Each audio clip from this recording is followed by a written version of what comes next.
On va ouvrir cette dernière table ronde. Donc c'est une invitation à clore cette journée d'échange scientifique en déplaçant la discussion sur le terrain de l'épistémologie. On va ici vous inviter à penser la circulation des savoirs, à concevoir le transnational peut-être à travers l'idée d'un espace intellectuel transnational. Et comme on l'a déjà abordé tout au long de la journée, on a bien vu, on sait bien que ces circulations intellectuelles ne sont pas l'affaire de pures idées, mais qu'elles sont reliées à des éléments qui peuvent être beaucoup plus empiriques, beaucoup plus politiques, beaucoup plus économiques aussi, qu'il y a des tensions et des rapports de pouvoir dans ces circulations, derrière ces circulations d'idées. Qu'est-ce qui circule, qu'est-ce qui ne circule pas, quels imaginaires s'imposent, lesquels sont mis en retrait. Donc, dans cette table ronde, cette table ronde invite à un travail de déconstruction qui interroge directement aussi nos pratiques de recherche et qui invite à une réflexivité sur nos pratiques de recherche. Et pour ce travail de déconstruction, donc on a le plaisir d'avoir parmi nous Stéphane Dufoy, qui est professeur de sociologie à l'Université Paris-Nanterre et membre senior de l'Institut universitaire de France. Il enseigne également à l'Université de Paris et à l'EHESS et coordonne avec Marissa Lahune un séminaire consacré aux sciences sociales non hégémoniques au Collège d'études mondiales et à l'Université de Paris. Ses recherches portent sur l'histoire sociale des concepts, la sociologie historique des sciences sociales et les discours relatifs à l'identité française. Parmi ses publications les plus récentes, on peut citer Des sciences sociales à la science sociale, qui a été publié aux éditions Le Bordelot en 2018, Pierre Bourdieu dans l'espace des disciplines, aux presses universitaires de Nanterre en 2018, et il prépare avec Sébastien Mosba, Nathanson, on le francise donc, une histoire mondiale de la sociologie, qui réunit une équipe de plus de 50 auteurs et qui est à paraître à la Découverte en 2023. Et donc nous avons aussi avec nous Felwine Sarr, qui est professeur d'études romanes à l'Université de Duke en Caroline du Nord, avec le titre de Anne-Marie Bryan Distinguished Professor, qui a enseigné longtemps à l'Université Gaston Berger de Saint-Louis au Sénégal, où il est professeur titulaire des universités et agrégé en économie. Ses travaux portent sur l'écologie des savoirs, la philosophie contemporaine africaine, les politiques économiques, l'épistémologie, l'anthropologie économique et l'histoire des idées religieuses. Il a publié des essais comme Afrotopia en 2016, Écrire l'Afrique monde, un ouvrage collectif co-dirigé avec Achille Mbembe en 2017, Restituer le patrimoine africain avec Bénédicte Savoy, La saveur des derniers mètres en 2021, qui est plus autobiographique, mais aussi des romans, dont Daïge en 2009, chez Gallimard, Trace chez Actes Sud de 2021, donc une palette d'écriture large. Et depuis 2016, il organise les Ateliers de la pensée à Dakar avec Achille Mbembe, qui est un espace intellectuel de rencontre autour de l'Afrique, dont vous nous parlerez peut-être, Felwine.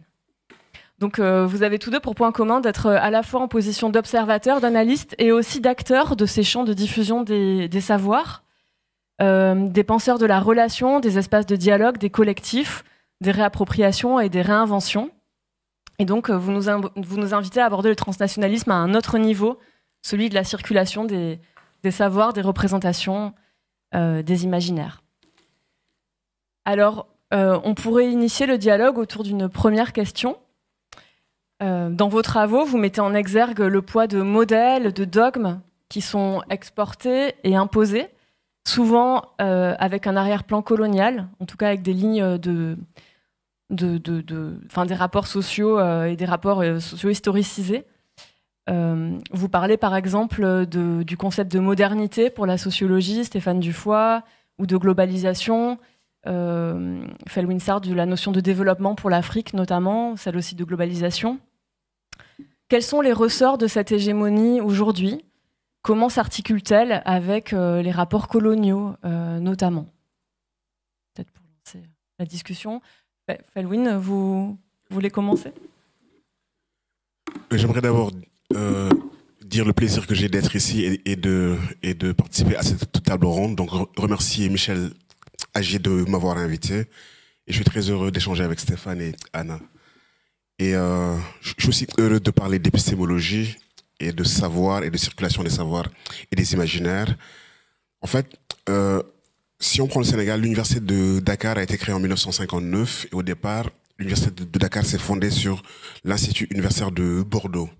Et la plupart des universités ouest-africaines ont leur ancêtre en métropole et durant de longues années, elles ont tout simplement répliqué les disciplines qui étaient enseignées ici. Alors, les maths, la physique, la biologie, on peut considérer que c'est des disciplines à caractère fortement universel, je dirais, et qu'il n'y a pas trop à les acclimater. Mais si on réfléchit aux sciences humaines et sociales, qui sont censées saisir des dynamiques sociétales spécifiques et propres, il y a eu, je dirais depuis Valentin Mudimbe, toute une réflexion sur comment africaniser les sciences sociales et comment faire en sorte qu'un certain nombre de champs disciplinaires soient ouverts aux savoirs endogènes et locaux. Et c'est une, je dirais, revendication, préoccupation qui exprime le fait qu'il y a une hégémonie absolument forte des savoirs produits dans l'hémisphère nord, on va dire, ou dans ce qu'on a appelé l'Occident depuis 5 siècles.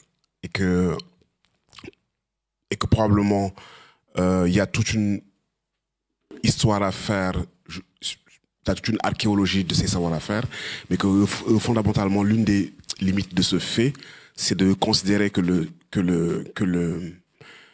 les ressources sur lesquelles on se fonde pour répondre aux besoins des sociétés humaines, elles sont limitées tant qu'on ne considère pas qu'il y a des ressources intellectuelles, des savoir-être, des savoir-faire, des ressources cognitives absolument fondamentales qui gagneraient à être intégrées dans le corpus et enseignées dans une perspective qui, pour moi, ne relève pas tant de la contestation, tu vois, d'un savoir qui viendrait de l'Occident, mais de l'idée de dire que c'est insuffisant, en fait. C'est insuffisant. Et les sociétés auxquelles elles s'adressent, si elles ont pu être des sociétés qui ont duré dans le temps, c'est qu'elles ont transmis une matrice culturelle, elles ont transmis des savoirs dans tous les domaines de l'existence, des savoir-faire, des savoir-être, et des savoirs qui ont opéré et qui leur ont permis de durer. Et comment est-ce qu'on peut considérer que, subitement, ces sociétés-là ne seraient que réceptrices ou bien de savoir produit ailleurs et qu'elles n'auraient rien à offrir comme contribution dans la construction et dans la reconstruction des savoirs globaux. Et on peut insister sur les épistémicides liés aux faits coloniaux, sur l'hégémonie de la science qui s'est pensée comme détenant le monopole de l'intelligibilité du réel ou qui a considéré à un moment donné que les autres formes de savoir, tant qu'ils ne se disaient pas ou qu'ils ne s'élaboraient pas selon ces canons, sa critériologie n'était pas valable. Donc toute la réflexion sur l'incommensurabilité ou pas des savoirs. Donc on peut s'étendre sur ce genre de problématique-là, mais ce qui m'intéresse le plus, c'est de dire qu'en fait, on fait face à une pluralité de défis. Donc un certain nombre de défis ont été évoqués ce matin. Et que pour faire face globalement à ces défis-là, nous devons recourir à toutes nos ressources, en fait. Et il y a un pan entier de ces ressources-là qui, du simple fait qu'on ne leur a pas octroyé la dignité de savoir, qu'ils ne sont pas réinvestis, qu'ils ne sont pas intégrés dans des circuits de redistribution, de réflexivité, de réinterrogation, de dissémination, sont là, sont latents, sont au cœur des sociétés, mais voilà, et continuent même à les agiter et à les actionner quelque part, mais ne bénéficient pas des espaces épistémiques que nous créons, dans lesquels nous produisons le savoir et nous le renouvelons, et que c'est une vraie perte. Et que c'est une vraie perte, quoi. Et que réfléchir à une écologie des savoirs, c'est se dire, on peut créer des espaces dans lesquels une pluralité de manières de savoir, donc, ou de savoir produits, s'enrichissent, s'interfécondent, produisent de nouveaux savoirs, tout en respectant mutuellement leurs procédés internes, et qu'il y a une pluralité de traditions, de savoir et de pensée qui sont des fois adjacents, qui sont des fois parallèles, qui se rencontrent, et que les esprits humains configurent du pensable, et que les groupes humains répondent à un certain nombre de nécessités en produisant des savoirs nécessaires aux défis que leur environnement leur pose, et que toutes ces réalités-là sont des réalités qui sont consubstantielles aux sociétés humaines. En fait, elles sont consubstantielles, elles sont même nécessaires. Elles sont même nécessaires à la marche des sociétés humaines. Et ces savoirs-là circulent, ont beaucoup circulé dans le temps et dans l'histoire. Et que là, on est dans une époque où fondamentalement, il y a probablement un plus grand besoin d'élargir en fait voilà, donc cet espace-là. Donc peut-être que je ne serai pas plus long là-dessus, histoire d'avoir une discussion interactive et dynamique. Merci Felwine. Pour essayer de répondre à ta question, Anna, je pense qu'il faut peut-être essayer en tout cas en ce qui me concerne, de partir d'un point de vue mondial. Je pense que pour comprendre l'hégémonie, il faut déjà dans un premier temps essayer de saisir l'état d'inégalité épistémique qui existe actuellement et qu'on peut repérer au travers de tout un tas d'indicateurs. Qu'il s'agisse des pays du monde dans lesquels se trouvent les sièges des principales maisons d'édition, des plus grandes revues, enfin celles dont le prestige est le plus grand avec le plus grand impact factor, etc. Qu'on regarde les index de citation. Il y a un article récent paru l'an dernier dans International Sociology qui montre que sur les 50 dernières années, les 20 sociologues les plus cités sont tous des sociologues venant de pays occidentaux. Tous. Au bout d'un moment, il y a un certain nombre de faits qui sont un peu têtus, et qui tendent à montrer qu'il y a une véritable inégalité. Et encore, je vous passe, et en l'occurrence je ne vous le passe pas, la question de l'inégalité de langue. Il y a plus de 92% des articles de sciences sociales produits dans le monde qui sont en anglais. Plus de 92%. Alors évidemment, on est un peu obligé de prendre en compte cela et de prendre en compte l'histoire de cette inégalité, parce que cette inégalité, elle ne vient pas d'arriver. C'est le produit d'un et même de plusieurs processus historiques qui remontent à l'émergence des sciences humaines et sociales, et en particulier des sciences sociales, depuis on va dire la deuxième moitié du 19e siècle. Premier point. Il y a un deuxième point. C'est que cette inégalité laisse entendre, laisse préjuger du fait que finalement, il n'y a pas de sciences sociales ailleurs, puisqu'on ne les voit pas. Or, c'est faux. Cette inégalité, elle cache une invisibilité, mais pas une inexistence de ces sciences sociales. Qu'il s'agisse de sciences sociales africaines, comme tu en parlais tout à l'heure, mais qu'il s'agisse de sciences sociales en Amérique latine, en Asie, dans le monde arabe, en Europe centrale et orientale, exactement de la même façon. Elles existent. Mais on ne les voit pas. Pourquoi est-ce qu'on ne les voit pas? Parce que les grandes bases de données, la plupart du temps, sont en fait des institutions économiquement très fiables, très riches, et que, de manière générale, elles ne prennent en compte que les revues qui relèvent de pays occidentaux et de langues occidentales. Par exemple, juste pour vous donner deux exemples très rapides, il n'y a que 12 revues mexicaines de sciences sociales qui sont comptabilisées par le Web of Science. Or, on sait, par des études mexicaines, qu'il y a plus de 70 revues de sciences sociales au Mexique. Donc, il y en a un sixième qui est pris en compte. Il y a un nombre extraordinairement limité de revues chinoises de sciences sociales qui sont prises en compte. Donc, on a un continent complètement inconnu de sciences sociales qui est la Chine, qui est le Japon, qui est la Russie. Donc, inégalité, invisibilité. La question de l'hégémonie, c'est celle qui se pose à partir du moment où cette situation d'inégalité et d'invisibilité crée des effets qui deviennent de plus en plus pérennes, qui se reproduisent, on va dire pratiquement tout seuls. Parce que l'invisibilité, notamment dont il est question, fait que ceux qui sont invisibles, celles et ceux qui sont invisibles, veulent se rendre visibles. pour se rendre visibles, vont chercher à publier dans les grandes maisons d'édition, dans les grandes revues. Mais d'un autre côté, pour publier dans ces grandes revues et dans ces grandes maisons d'édition, il faut reproduire le canevas, le cadrage qui est attendu. Et ce cadrage-là est le cadrage de l'hégémonie. C'est le cadrage de la pensée dominante en sciences sociales.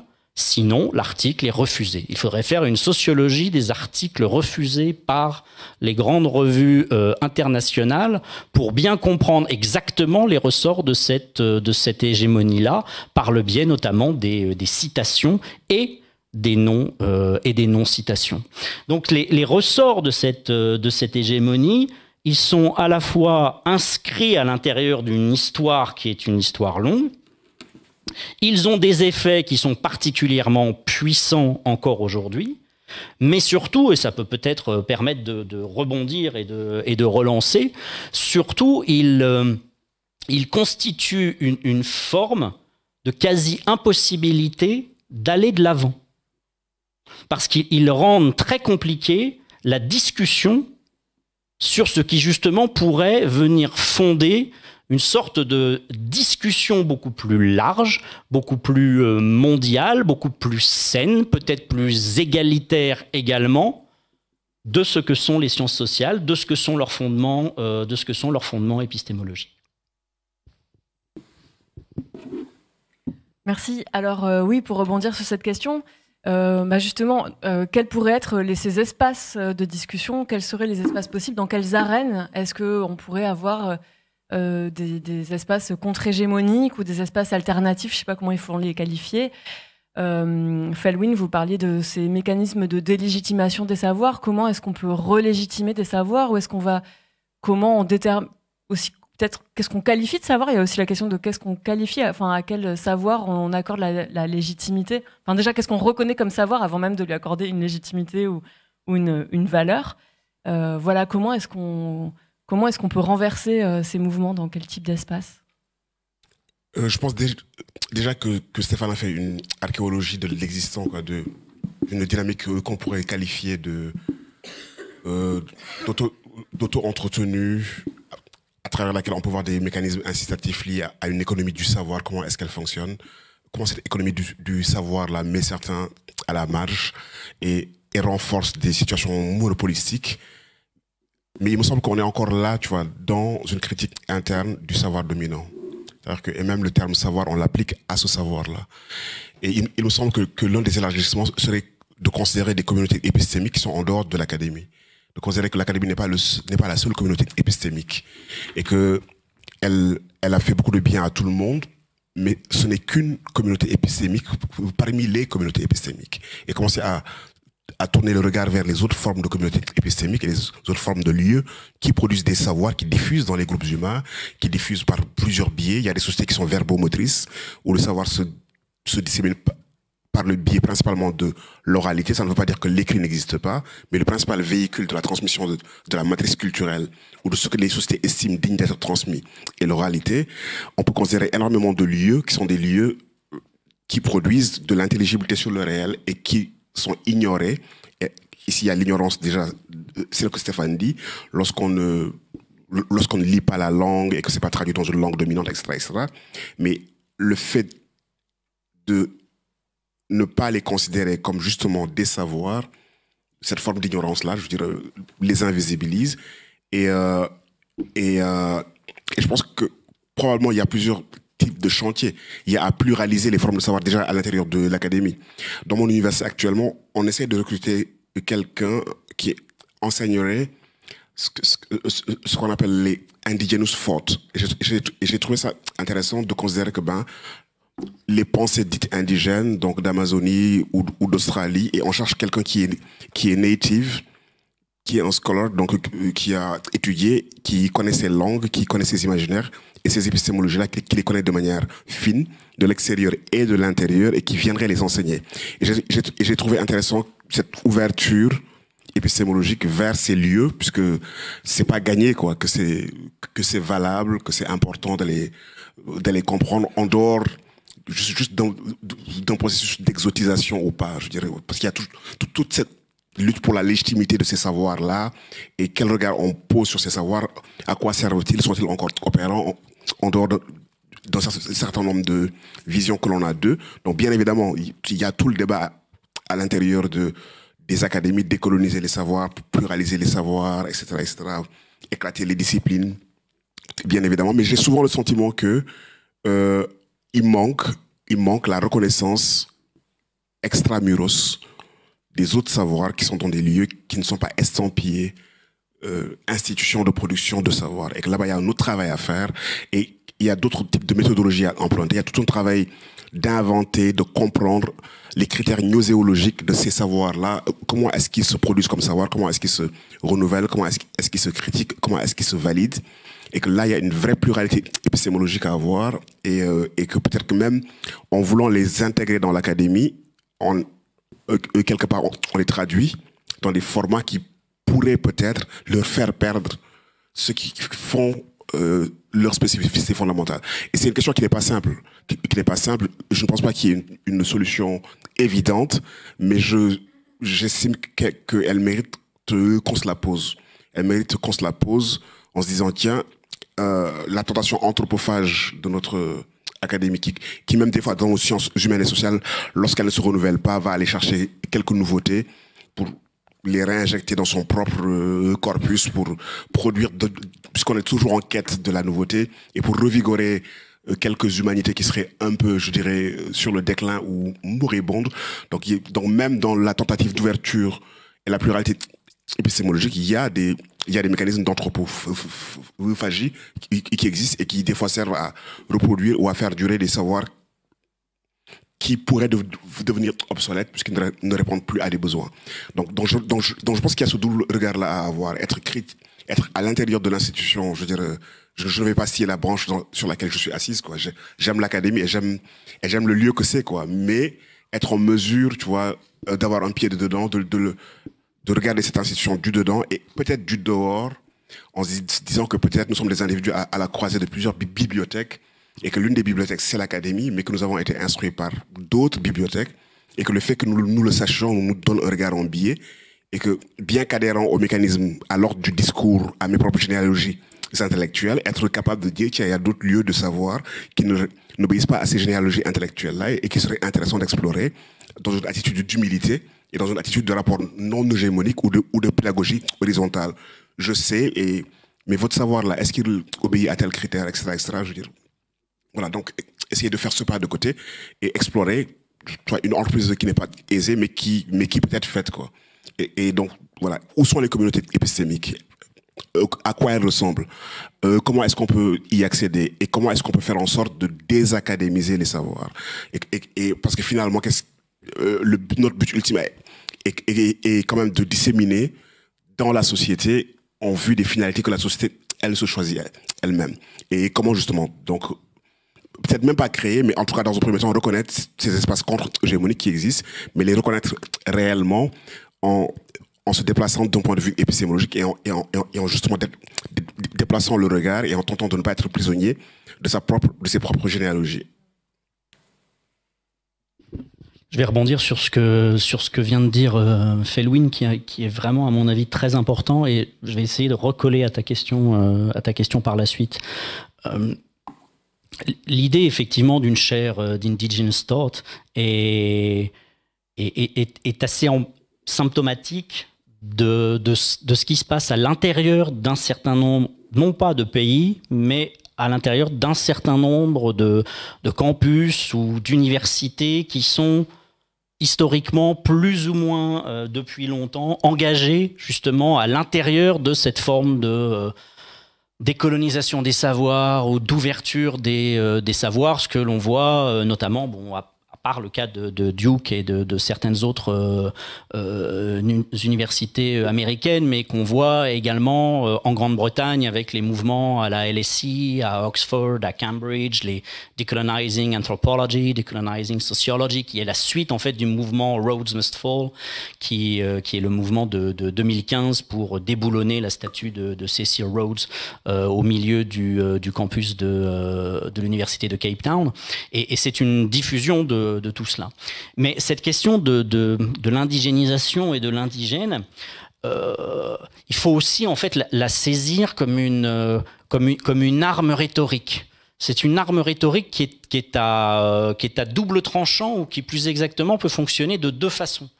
C'est-à-dire que c'est à la fois une des armes qui a été utilisée précisément à des fins contre-hégémoniques pour essayer de montrer que l'universel dominant, ou que ce qui était présenté comme l'universel pouvait être pensé autrement et pouvait être pensé à partir de l'endogène ou de l'indigène, les deux termes étant utilisés, parfois comparés et parfois opposés l'un à l'autre, et que par conséquent c'était un moyen de ne pas rentrer dans la logique de la domination, cette fois-ci en étant dans une logique d'intraversion et non pas dans une logique d'extraversion, comme le philosophe béninois Paulin Ontonji l'a décrit.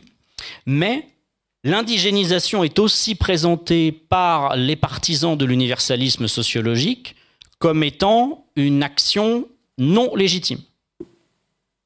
Non légitime parce qu'elle ne relèverait pas de la science, parce que la science ne peut pas être indigène, et que la science est forcément universelle. Donc on arrive à un dialogue de sourds, dans lequel, la plupart du temps, il y a très très peu de moyens de sortir. Je vous donne un exemple pour rebondir aussi sur ce que tu disais sur la question des sociétés verbomotrices et aussi de la poésie orale, finalement. Un sociologue nigérian, décédé depuis maintenant quelques années, Akinsola Akiwowo, avait, depuis le milieu des années 1970, tenté de développer l'idée d'une sociologie indigène dont on pouvait trouver les fondements à l'intérieur des mythes oraux yoruba.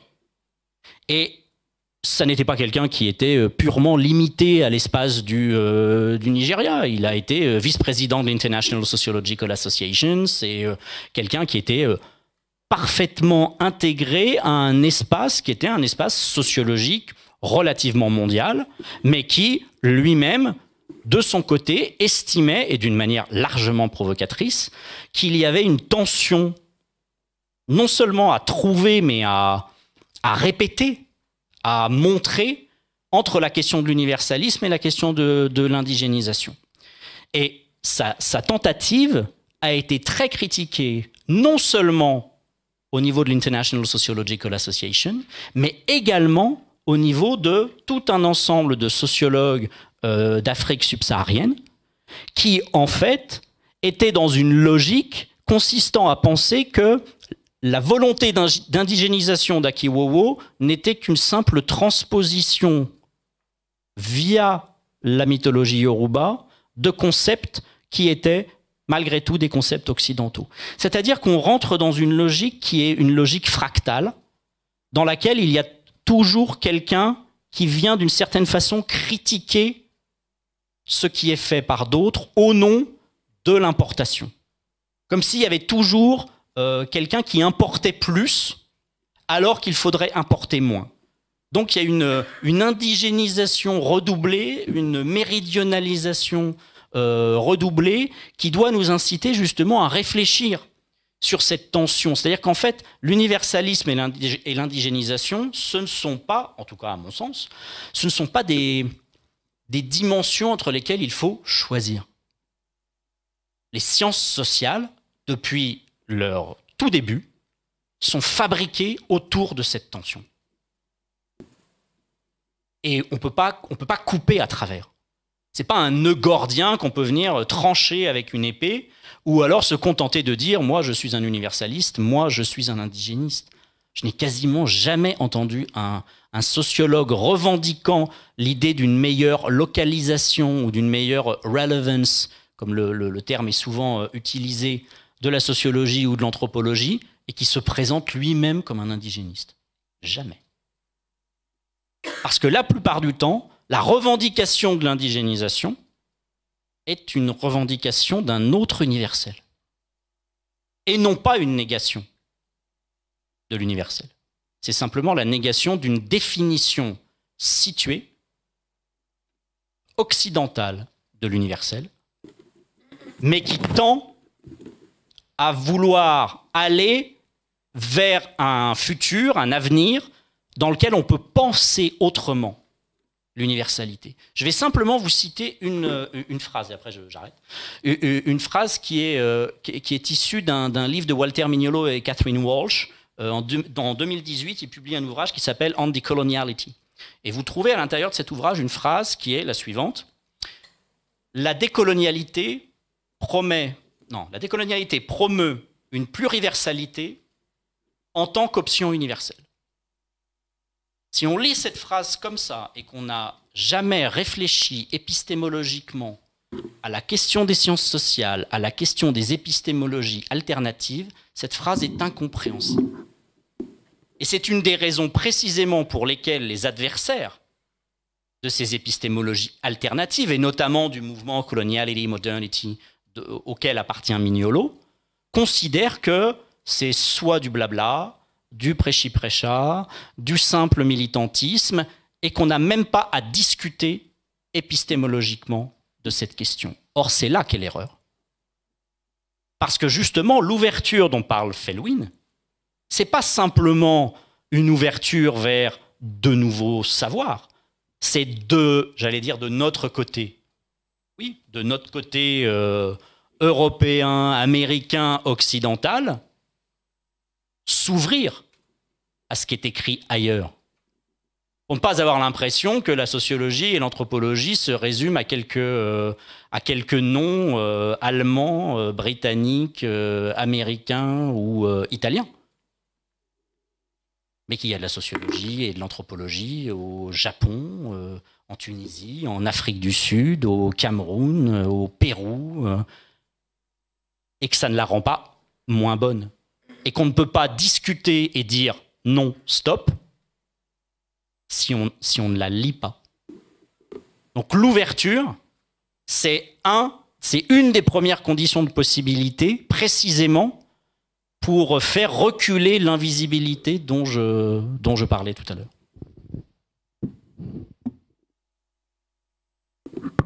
Felwine, est-ce que Stéphane a parlé de cette question de l'universel et de cette tension entre indigénisme et universel. Je sais que c'est un sujet sur lequel tu as réfléchi toi aussi. Qu'est-ce que tu penses de cette possibilité de construire? Est-ce qu'il faut renoncer à l'universel? Quel type d'universel on peut construire? Dans quelle tension on peut penser l'universel? Déjà, dans universel, il y a étymologiquement universus, donc tourner vers l'un.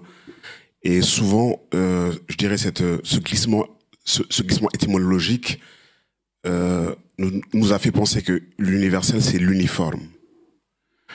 Et il faut juste rappeler que c'est une proclamation, quoi. C'est une déclaration à un moment donné située dans le temps de certains qui ont estimé que le visage de leur expérience humaine était universel et qu'ils pouvaient l'étendre vers les autres à partir de leur centre. Et c'est un argument de pure raison. C'est pas un argument expérientiel. Ça a été juste une proclamation située, quoi. À un moment donné, dans une petite commune à Paris, déclaration universelle des droits de l'humanité à partir d'ici, à partir de notre expérience là. Et juste pour rendre la chose légère, mais fondamentalement, la question de l'unité de l'humanité, la question du fait de savoir est-ce que nous sommes tous les mêmes humains. Je pense que la littérature l'a réglé, quoi. Rousseau, etc., etc. Un certain nombre d'individus. Je veux dire, le fait de lire 100 ans de solitude de Garcia Marquez et de se reconnaître dans le texte, ou de lire Confession d'un masque de Mishima, être un jeune adolescent et se reconnaître dans les tensions que Mishima décrit, règle la question de savoir que nous sommes tous des humains. Mais c'est pas ça la question. La question, c'est la pluralité des visages de l'expérience humaine. C'est la pluralité des réponses culturelles situées. Et comme le dit Césaire, un universel vrai, il est riche de tous les particuliers. Donc, il se réfracte. Donc, il implique la diversalité. Et dans la philosophie occidentale, les gens comme Maurice Merleau-Ponty ont théorisé l'universel latéral pour sortir de l'universel de surplomb, qui considère qu'à partir d'une expérience, d'un visage de l'expérience, on considère que toutes les autres expériences doivent être les mêmes et toutes les réponses doivent se refléter dans la forme qu'elles ont eue ici à un moment donné de l'histoire. Et c'est ça que les gens récusent. Et quand on veut leur nier leur, justement, diversalité, la pluralité, l'unité qui s'exprime dans la pluralité, on ramène l'universel comme un argument gros, comme un coup de poing, comme disait Nietzsche, et qui refuse de penser les choses dans leur finesse. La restitution des artefacts, on nous a opposé les musées universels. Donc les objets étaient universels parce qu'ils étaient à Paris, à Londres et à Berlin, et ils ne le devenaient plus quand ils étaient à Dakar, à Bamako ou en Guinée. Et on a voulu nier, déshistoriciser ces objets. Ils viennent bien de quelque part, ils ont une histoire, ils ont cheminé, ils avaient bien des significations avant d'entrer dans un cadre épistémologique différent. On a voulu totalement gommer ça en disant si vous les voyez au Quai Branly, ça suffit, quoi, c'est universel, c'est pour tout le monde, etc., etc. Donc je pense qu'il y a ça, il y a aussi les usages du concept. C'est-à-dire qu'un concept, on ne peut pas justement faire fi de ses usages, quoi. Ce concept a été utilisé à un moment donné pour nier la pluralité. Et on ne peut pas nous demander de l'accepter sans le nettoyer, quoi. Au moins, sans faire un travail tenter qu'on puisse nettoyer des concepts. Je veux dire, comme des fois, ils sont tellement chargés historiquement qu'on peut rien faire, il faut en trouver d'autres. Des fois, on peut les passer au lavage. On peut dire, l'idée derrière, elle est pas mal, mais à condition que ça veuille dire ceci et cela, et pas cela. Donc fondamentalement, le débat universel ou contre, il ne nous emmène pas loin, en fait, puisqu'il nous oblige à nous positionner dans une binarité. Si je dis je suis contre, ça veut dire que je suis pour la spécificité, il n'y a rien de commun aux humanités. Non, ce n'est pas ça, en fait. Nous, il y a une unité du vivant, il y a une unité de l'expérience humaine, il y a une unité même, peut-être même, on peut dépasser la question de l'humanité et aller vers celle du vivant. On est bien d'accord, quoi, que nous sommes les mêmes et que la culture est une réponse située, mais que nous sommes fondamentalement les mêmes humains, quoi. Ça, on est fondamentalement d'accord, et que notre condition humaine, si on s'entend sur le terme de la condition, parce qu'elle est aussi sujette à débat, elle est la même. Mais on ne peut pas reprendre le concept sans le critiquer, sans en voir les impasses, sans en voir les mauvais usages, sans rappeler qu'à des moments donnés où on l'utilisait ici, qu'on proclamait des lumières, elles projetaient des ombres ailleurs, sans revenir sur le fait colonial, sans revenir qu'au moment donné où on affirmait l'humanité des uns, on se posait la question, est-ce que les Indiens avaient une âme ou pas? Est-ce que c'était des humains, etc., etc. Je veux dire, cette histoire-là, on ne peut pas la passer par perte et profit parce qu'elle colle, c'est une ombre portée du concept. Et jusqu'à aujourd'hui, quand on veut vous faire taire, quand votre différence et votre pluralité, elle se fait trop criante, le premier concept qu'on lève comme une épée, c'est l'universel. Donc, mais l'universel, ça veut dire rejoignez-nous dans l'expression de notre visage de l'expérience humaine. Ça ne veut pas dire pluralisons l'expérience humaine et soyons tous co-responsables et je sais pas quoi, de cette même expérience, quoi. Je veux dire, l'humanité est ma culture. Donc je considère que le Japon, c'est ma culture, que le Mexique, c'est ma culture, que les mondes arabes, c'est ma culture, etc., etc. L'humanité est ma culture. Dans ce sens-là, je suis totalement d'accord. Mais je pense que les concepts ne prennent pas l'avion, ils n'arrivent pas comme ça, et qu'il faut justement, quoi, il faut les critiquer, quoi, même si ils demeurent des horizons. Des gens comme Souleymane Le Bachir Diagne sont très élégants, ils continuent à défendre le concept de l'universalité, mais il dit c'est un horizon. On doit aller vers, on n'y est pas encore, mais ça doit demeurer un horizon, et la pluralité qui est la nôtre ne doit pas nous empêcher d'aller vers cet horizon. C'est très élégant. Et oui. Non, c'était... Et justement, je voulais juste rebondir sur la question de l'indigène et de l'endogène, et du savoir et de la science. Effectivement, ce débat-là sur la production de sciences sociales africaines, à un moment donné, on l'a soupçonné de vouloir s'indigéniser, en confondant indigène et endogène, en considérant que tout ce qui est endogène était indigène. Et alors que probablement, la plupart des savoirs, la plupart des productions des groupes humains sont endogènes, viennent bien de quelque part, sont bien situés. Et ils sont endogènes, quoi. Ils sont endogènes. Et en faisant comme s'il y avait un désir de pureté et d'essentialisation qui disait une fermeture autarcique de la production de savoir, alors que nous savons que tous les savoirs sont des lieux d'échange et de circulation dans plusieurs géographies. À un moment donné, quelque chose se cristallise, mais ce qui est produit a été l'objet d'un échange intergénérationnel, transgénérationnel, transgéographique, etc., quoi, d'aller et retour. Mais à un moment donné, on stabilise une production, on l'estampille, etc., mais ça ne veut pas dire qu'elle n'est pas elle-même le résultat de circulation et d'échange. Donc, c'était pas ça la question. Et en plus, ce débat-là a eu lieu dans les sciences sociales africaines, à un moment donné où les Africains se sont posés, est-ce qu'il y a une philosophie africaine? Et ils ont débattu des années 50 aux années 80, les ethnophilosophes, contre des gens comme Ntonji, où des gens disaient, ben non, les catégories de pensée des Yoruba ou des Bantous, on peut pas en faire des philosophies puisqu'elles ne sont pas individuelles, et puis on peut, donc Tempest, etc. Et d'autres disaient, ben non, la philosophie, c'est un exercice critique individuel, c'est des textes des philosophes, donc on peut pas subsumer toutes les pensées africaines sous le concept de philosophie africaine. Mais fondamentalement, le débat a été très mal posé parce qu'il y avait une revendication à accéder à la dignité de ce qu'on appelle la philosophie, puisque la philosophie, c'est penser, c'est définir elle-même comme le fait de l'expression de la pensée humaine. Et des peuples qui ont été niés dans leur humanité, dans leur dignité épistémologique, on voulu dire, ben nous aussi, on a une philosophie.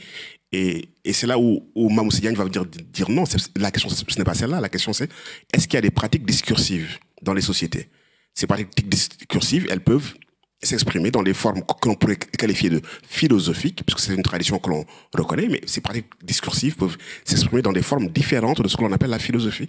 Mais tous les groupes humains ont des pratiques discursives, se posent des questions, tentent d'y répondre par des procédés, et c'est fondamental l'existence de pratiques discursives dans les sociétés. Donc, au lieu de vouloir, avec la lanterne de philosophie, chercher les pratiques discursives des sociétés africaines et voir si est-ce qu'elles rentrent dans le moule de la philosophie, observons les pratiques discursives telles qu'elles se donnent, essayons de les comprendre, et justement, révélons ici une forme de pratique discursive. Mais cette démarche, elle relève de l'aimant hégémonique, du fait de, même en voulant s'émanciper, désirer épuiser des formes achevées et des formes dont on a prétendu qu'elles étaient les seules.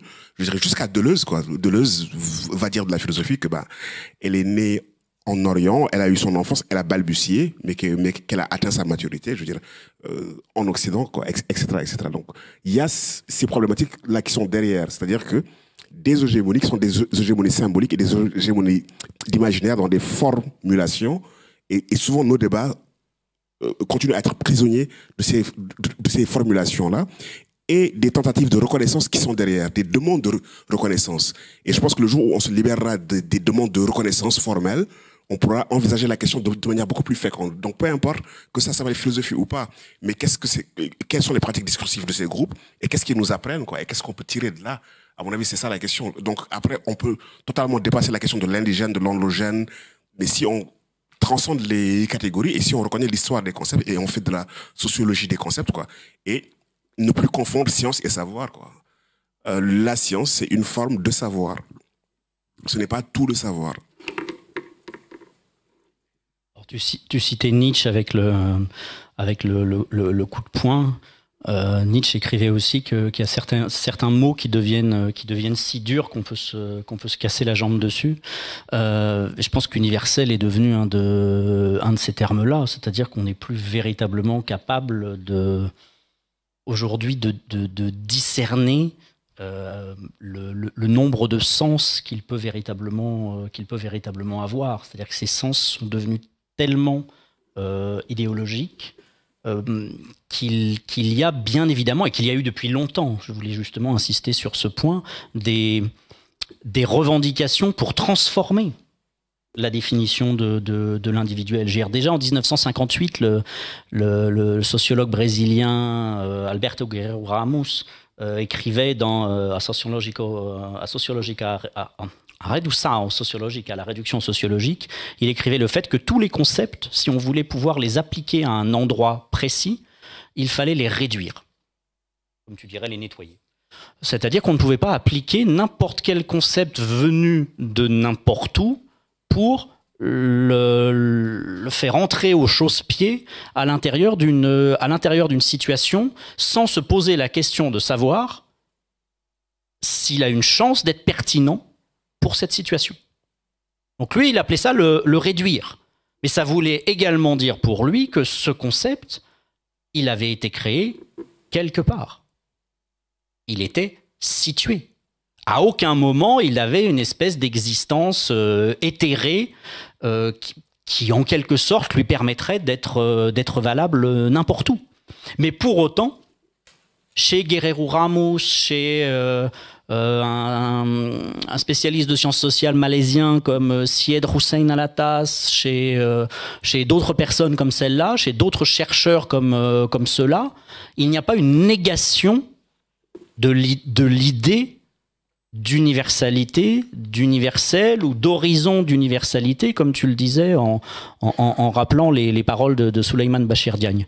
Non, c'est précisément cet horizon d'universalité qui est intéressant et qui est devant nous, même s'il est asymptotique, même si on n'y arrivera peut-être jamais, mais il y a au moins une possibilité de discussion, il y a au moins une possibilité de mettre en place une discussion sur ce que cela peut être, ce qui implique de déconstruire le premier. Donc il y a un double processus qui est obligatoire à l'intérieur de cela, qui est déjà de se rendre compte qu'universel est un terme qui peut poser des questions, et ça n'est pas si simple que ça.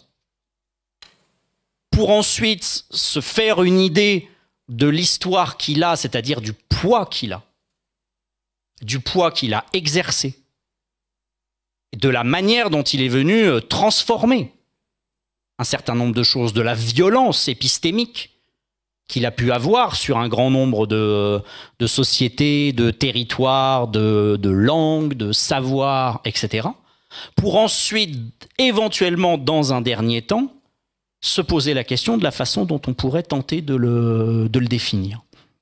Mais ces différentes réflexions sur l'universalité possible, on constate que depuis, on va dire, les années 1950, à quelques rares exceptions près sur lesquelles je voudrais insister, la plupart du temps, elles ont été soit nationales, c'est-à-dire limitées à l'intérieur d'un pays, soit régionales, continentales, pour aller vite, c'est-à-dire latino-américaine, africaine, au sein du monde arabe, où il y a également eu des discussions spécifiques là-dessus, au sein du monde asiatique, et encore il y a plusieurs mondes asiatiques, bien évidemment, Asie orientale, Asie du Sud-Est, Océanie, etc.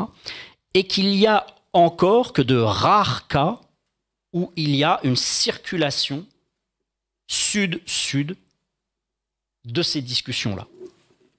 Elles ont été rendues possibles progressivement par un certain nombre on va pas dire d'étapes, parce que ça n'était pas prévu comme cela, mais par un certain nombre de rencontres. La déclaration de Santiago en avril 1973, qui est sans doute un des premiers cas où véritablement il y a une volonté de réunir ensemble des intellectuels du tiers-monde pour discuter de ce que cela signifie qu'être un intellectuel du tiers-monde et de ce qu'il faudrait faire pour trouver sa place, et qui va donner naissance 2 ans plus tard, sous la direction de Samir Amin, à la création du Third World Forum, qui devient une entité très importante, qui est créée à Karachi, donc par Samir Amin, qui est un Égyptien, avec la présence de latino-américains. On commence à avoir une circulation qui est beaucoup plus importante et qui ne va cesser de croître au cours des années 80, au cours des années 90. La création du CEFIS en 1995, qui est un programme d'échange sud-sud pour l'histoire du développement, et qui récolte des fonds pour que des intellectuels puissent circuler entre les différentes régions du monde. Parce que ce qu'on constate la plupart du temps, c'est qu'il est relativement rare que, par exemple, des chercheurs en sciences sociales latino-américains aient une connaissance des sciences sociales asiatiques, par exemple. Qu'en revanche, il y a eu des liens beaucoup plus historiques qui ont été créés entre l'Afrique et l'Amérique latine, par l'intermédiaire du Code Esria, donc créé en 1973, avec le Claxo, qui a été créé en 1967. Et donc là, il y a eu des passerelles qui ont été créées à ce moment-là, passerelles dont vous ne trouverez quasiment aucune mention dans aucun ouvrage sur l'histoire de la sociologie. C'est un pan entier, c'est une terra incognita totale. Parce que précisément, l'existence de ces circulations est quasiment totalement inconnue. Il y a un ouvrage en espagnol qui est rédigé plutôt par un historien, Eduardo de Valdés, qui fait justement une espèce d'histoire de la circulation de ces idées entre les années 50 et les années 2000. Mais sinon, on n'a quasiment aucune connaissance de cela. Donc, On a l'impression qu'il n'y a rien.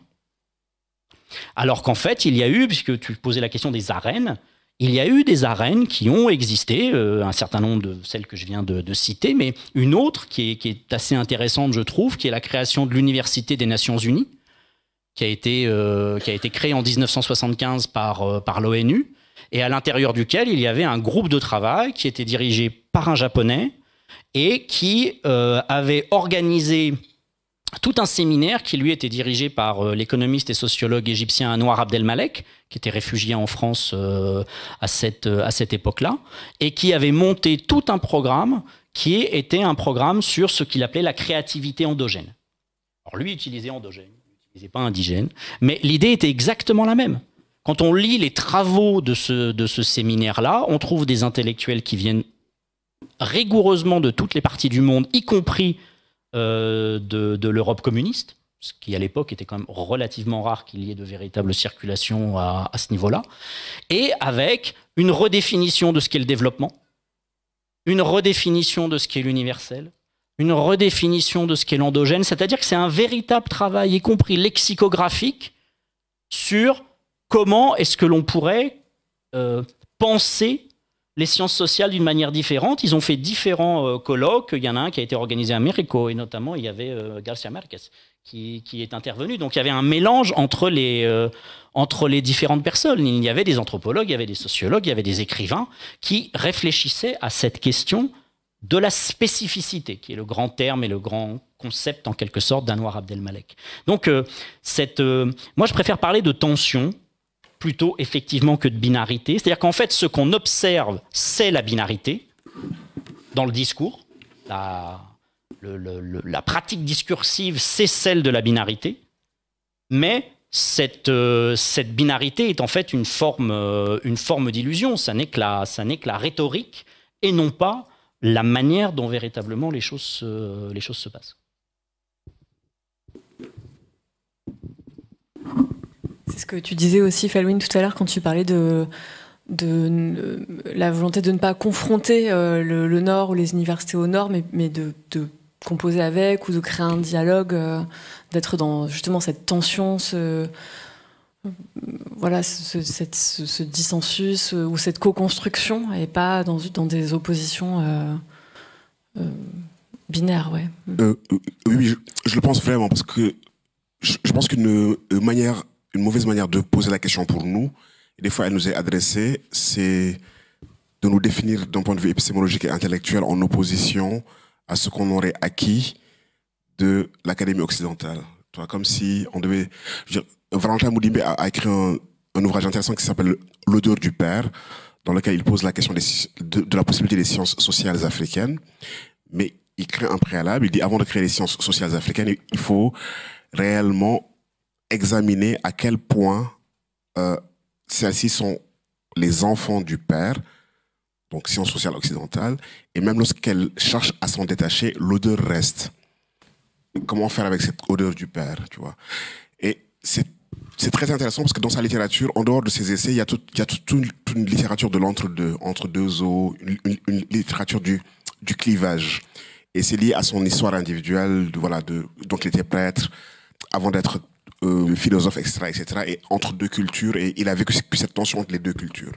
Et souvent, on nous demande de défaire des synthèses qui se sont opérées dans le processus de production des sujets post-coloniaux que nous sommes. Les sujets post-coloniaux que nous sommes ont été le produit d'une histoire enchevêtrée, et cette histoire enchevêtrée, c'est la nôtre.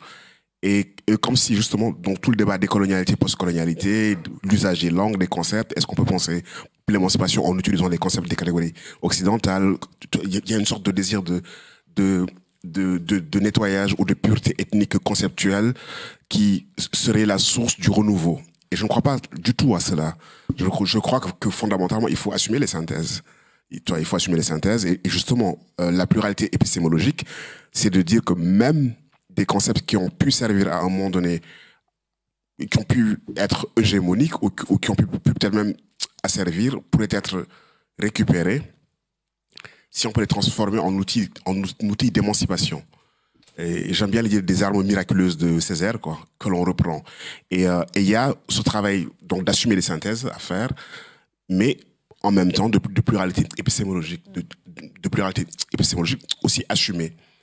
Et donc, du coup, de juger à l'aune de ce que l'on estime opérant, intéressant, pertinent, produisant de l'intelligibilité, etc., etc., etc. Je n'ai rien contre la sociologie de Durkheim et de Weber, mais si elle ne m'aide pas à expliquer ce qui se passe dans un village en Casamance, ben je la mets de côté. Et j'essaie de voir est-ce qu'il y a d'autres, j'ai d'autres outils. Peut-être je vais les trouver chez les latino-américains, peut-être je vais les trouver chez les sociologues africains. Si ces outils viennent d'Australie et qui sont pertinents pour mon village en Casamance, ben je les utilise. Je vais pas dire ils viennent d'Australie, j'en veux pas. Donc c'est ça l'idée en fait. Et donc du coup avoir une totale autonomie intellectuelle, donc ça veut dire être en mesure de choisir, donc d'évaluer, avec comme critère l'intelligibilité et la pertinence, et être ouvert là-dessus. Et je trouve que on n'a pas à se défaire, on n'a pas à se défaire de ces cheminements et de ces bibliothèques et pour être dans une forme de quête de la pureté qui n'existe pas en fait, qui n'existe pas du tout. Mais ça veut dire rester dans un espace qui est un espace des confluences et des convergences. Alors tu voulais parler, Stéphane? Oui, c'était juste pour revenir sur un point, sur cette idée d'assumer les synthèses. Je pense que ça veut dire aussi assumer le fait que les savoirs académiques sont très souvent le produit d'un ensemble de migrations. Pour nous ramener peut-être un peu plus... T'attendais, c'est ça? Eh bien voilà. C'est aussi le résultat d'un certain nombre de migrations de concepts. Mais les concepts, comme tu le disais, ne migrent pas tout seuls. Les concepts, ils sont toujours portés. De la même manière que les traductions sont portées par des individus, par des brokers, par des traducteurs, par des maisons d'édition, par des lecteurs également. Et cette migration, enfin moi je pense que sans doute une des raisons pour lesquelles on est aussi ici aujourd'hui, c'est pour essayer de voir en quoi je sais pas, la sociologie des sciences ou l'épistémologie ou la réflexion sur le devenir des sciences sociales est aussi liée, et c'est pas du tout pour se raccrocher aux branches, j'y crois profondément, est aussi liée à la question des migrations. Migration conceptuelle, parce que les études migratoires fabriquent des concepts qui, bien souvent, n'ont été presque exclusivement fabriqués qu'en Occident. Et n'utilisent quasiment pas de concepts qui auraient pu être fabriqués ailleurs. Même quand les études migratoires vont travailler sur des migrations qui sont dans d'autres pays, en Afrique, en Amérique centrale ou ailleurs, comme si on venait en quelque sorte avec notre panoplie, notre kit de premier secours, avec les concepts qui vont bien, sans avoir nécessairement, je ne dis pas que c'est le cas de tout le monde, mais sans avoir nécessairement la réflexivité amenant à se demander d'où vient tel concept, quel sens il a, pas au sens quel sens essentiel il a, mais quelle direction il a, comment est-ce qu'il est situé, comment est-ce qu'il a été fabriqué, à quoi a-t-il servi, quels sont ses usages, et cela permettrait, je pense, d'avoir une vision différente de ce qu'est le terrain, certainement de le pluraliser également, et en tout cas, vraisemblablement, d'amener des pistes qui seraient des pistes nouvelles. Par ailleurs, l'autre aspect, c'est celui de la migration des scientifiques, tout court. C'est-à-dire que la plupart des savoirs ne se constituent pas comme ça, de manière autochtone. Exactement, oui, bien sûr. Alors après, il faut comprendre de quel voyage. Il faut comprendre qui s'est déplacé. Comment cela s'est fait. Et un certain nombre de termes, comme diffusion, par exemple, ne sont pas obligatoirement les meilleurs termes pour comprendre ce qui s'est passé, parce que très souvent, il s'agit d'appropriation. Il s'agit d'un certain nombre de migrations qui vont dans les deux sens. avec des cas de migration d'étudiants qui, la plupart du temps, vont du sud vers le nord, alors que les chercheurs et les enseignants vont du nord vers le sud. Mais en revanche, pour les concepts, c'est complètement différent. Les concepts vont très rarement du sud vers le nord. Beaucoup d'hommes vont du sud vers le nord, beaucoup d'étudiants vont du sud vers le nord, mais très peu de concepts vont du sud vers le nord. Très peu sont traduits, très peu sont reçus. Il y a extraordinairement peu de cas qui vont dans ce sens-là. Alors que les concepts du Nord qui sont appropriés, transmis et qui deviennent les vecteurs de la pensée captive dont parlait Alatas, là, en revanche, il y en a énormément. Et cette prise en compte de la migration, y compris dans ses complexités extraordinaires, je ne sais pas, la manière dont les subaltern studies indiennes ont été reçues en Amérique latine via la Bolivie et Silvia Rivera Cusican, dont un voyage en Inde a été financé par le CEFIS en 1996, nous permet de comprendre de manière complètement différente la manière dont les sciences se font. Au lieu de postuler que voilà, les subaltern studies se répandent ou s'exportent ou deviennent ci ou ça en Amérique latine. Non, il y a des gens derrière qui en font quelque chose. On ne peut pas comprendre la création en 1877 à Caracas d'un institut de sciences sociales, en 1877, 10 ans avant le premier cours de Durkheim à Bordeaux, si on ne voit pas que c'est le résultat de la migration d'un biologiste allemand qui était tombé amoureux d'une Bolivienne et qui en 1862 vient s'installer en Bolivie et qui en Bolivie crée une espèce de petite école positiviste qui va convertir un avocat du nom de Rafael Villavicencio, qui va se former comme sociologue, qui va créer avec l'aide de Guzman, qui est le président de la République bolivienne à cette époque-là et qui est lui-même un positiviste, qui va créer et diriger cet institut de sciences sociales en 1877, dans lequel il y a déjà une définition de ce qu'est la sociologie. C'est quelque chose qui, à mon avis, doit nous inciter à réfléchir sur les circulations, sur la topographie de ce que sont les sciences sociales. Alors on pourrait dire oui, mais finalement, qu'est-ce que ça a produit? Mais est-ce que c'est vraiment ça la question? Est-ce que c'est véritablement ce qui nous intéresse?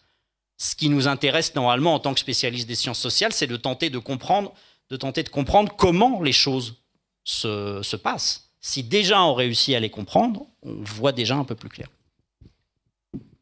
J'aime bien le fait que tu insistes sur les circulations et sur les différents sens et sur le fait que le terme diffusion suppose un centre à partir duquel se diffuse et que tu indiques qu'il y a une multidirectionnalité.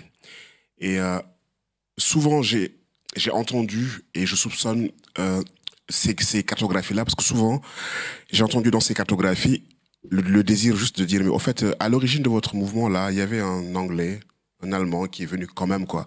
Vous le revendiquez, mais l'ancêtre, quoi, c'est un gars qui est venu de Londres et, je veux dire, et je me dis, tiens, on est encore justement, dans l'imaginaire de la nation, dans les imaginaires qu'on essaie de dépasser aujourd'hui, alors qu'on devrait juste se dire, il y a des conditions de production de savoir que l'on connaît, il y a des conditions de révolution scientifique que l'on peut observer et que l'on peut tracer. Il y a des conditions de paix. Déjà, il faut qu'il y ait une paix durable, il faut qu'il y ait des ressources, les économistes le savent, il faut qu'il y ait plusieurs individus qui travaillent, il faut que des gens circulent. Et dans des lieux différents de l'histoire de l'humanité, il y a eu des foyers où des choses ont éclos. Et c'est une histoire de l'humanité. Nous sommes tous copropriétaires et coproducteurs de ce truc-là. Et qu'à partir de ce moment, c'est peu important même de savoir si c'est un Sénégalais ou c'est un Japonais ou c'est un je veux dire, on est encore comme des fois dans la revendication nationaliste de la production de l'esprit humain.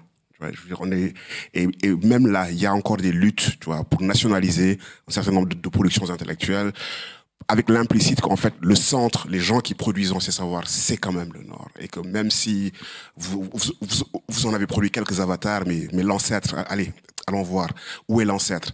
Et il y a cette idée de ne pas reconnaître que fondamentalement, c'est une contribution Après, d'autres vont réagir, vont dire oui, mais en Égypte antique, nous avons créé les mathématiques, la géométrie, et on rentre dans un débat sans fin de revendications et de preuves que nous aussi.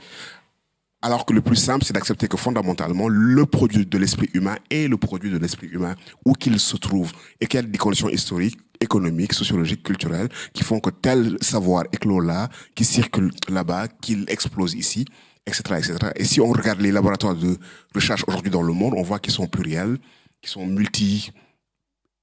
Donc je pense que là-bas aussi, il y a une réflexion à faire sur les imaginaires de l'appropriation des savoirs humains et qui les produit. Les savoirs humains sont produits par les êtres humains. Ils sont situés. Oui, c'est ça. Il faut à la fois situer l'importance de la réflexivité et de situer les savoirs sans se cantonner à des assignations trop nationales ou trop restrictives. Ils sont aussi l'objet d'assimilations créatrices et ces assimilations créatrices les reproduisent aussi. C'est-à-dire qu'il ne s'agit pas de dire c'est l'Allemagne qui crée la sociologie en Bolivie. Il s'agit de dire voilà comment cela a pu se créer et cela s'est créé via ce type de circulation. Et là, du coup, ça ne fonctionne plus de la même façon.